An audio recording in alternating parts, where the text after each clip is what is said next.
गायत्री बंगाळेंनी राजकारणाची पहिला पदार्पण केलेलं आहे। हे आमचे भगिनी इथं बसलेले आहे, लढते की त्यांचे मालक गेले, पण पक्षात यावं म्हणून त्यांना इतका त्रास झाला। त्यांची कथा जर ऐकायची तर तुम्ही ऐका, इतका त्रास झाला। त्यांच्या संस्था, त्यांचे असलेल्या सर्व संस्थेवर चौकशा लावल्या, कोर्ट कचेरीमध्ये खेचलं गेलं। मी माझी भगिनी एवढीच म्हणाली, काही झालं तरी असेल, घरामध्ये एक मुलांना घेऊन ही भगिनी आज त्या संघर्षामध्ये उभी राहिली। फक्त दबाव एवढाच होता की तुम्ही माझ्या पक्षात या, नाही आलं तर तुम्हाला उद्ध्वस्त करू। आजही मला अभिमान आहे, माझा पक्ष आज एवढ्या गोष्टीवर उभा आहे की अशा भगिनी आमच्या पक्षामध्ये असल्यामुळे त्यांनी माघार घेतली। तुम्हाला चिड येत नाही? एक मिनिट तुमच्या झालेली गोष्ट एक गोष्ट फक्त सांग या।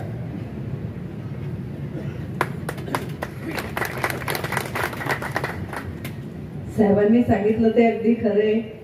माझ्या स्वतःच्या गावाची ग्रामपंचायत याच्यावर अगोदर अविश्वास आणला। अविश्वास याच्यासाठी आणला की आमच्या पक्षात यावं, म्हणजे बीजेपी मध्ये यावं म्हणून प्रचंड दबाव होता।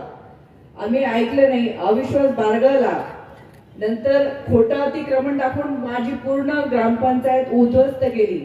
माझे मिस्टर गेले जवळ आता 5-6 महिन्यापूर्वी। त्याच्यानंतर माझी जी पतसंस्था आहे त्याच्या सुद्धा चौकशा आता लावलेल्या आहेत, आणि श्रीराम मंदिर संस्था माझ्या गावचं ट्रस्ट आहे, त्याच्यात माझे मिस्टर चेअरमन होते, आणि आजूबाजूला ज्या संस्था आहेत त्याच्यातही आमचा सहभाग असतो।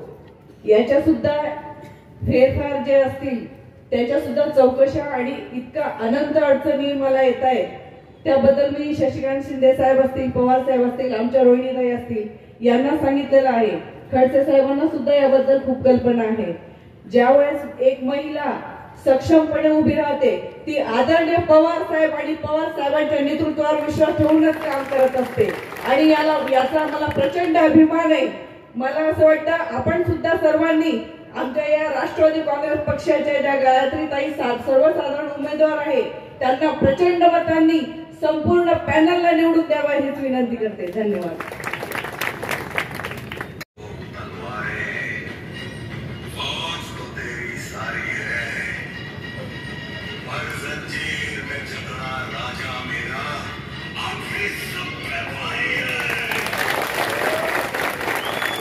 संतोष चौधरींना परत एक इतिहास घडवण्यासाठी सगळ्या शत्रूंनी जरी घेरलं तरी तुमचा हा राजा परत पुन्हा एकदा महाराष्ट्रामध्ये नेतृत्व करण्यासाठी उभा करा, आणि येणाऱ्या निवडणुकीला इतिहास करून दाखवा। सर्व जाती धर्माच्या लोकांना विनंती करेन, तुमच्यामध्ये भेद करण्याचा, तुमची मतं फोडण्याचा प्रयत्न जरी झाला तरी एक इतिहास करायचा, फक्त शरद पवारांच्या तुतारीला मत द्यायचा, एवढाच विनंती करण्यासाठी मी आलो आहे। आम्हाला अभिमान आहे। आजही 85 वर्षाचा योद्धा महाराष्ट्राच्या स्वाभिमानासाठी लढतोय, आणि जळगावचे नेते जरी गेले तरी जनता पवार साहेबांच्या पाठीमागे आहे। हा इतिहास आजही जिवंत आहे, याचा आम्हाला अभिमान आहे। आणि म्हणून उद्याच्या या निवडणुकीला हात जोडून विनंती करतो, सत्ता संपत्ती सगळ्याचा वापर होईल, पण भुसावळकरांनी एक इतिहास करून दाखवावा। येणाऱ्या निवडणुकीला माझ्या सगळ्या असलेल्या तुतारीच्या निवडणुकीच्या असलेल्या उमेदवारांना निवडून द्या। आजपासून 2-3 दिवस कामाला लागा, ऐतिहासिक मताने निवडून द्या।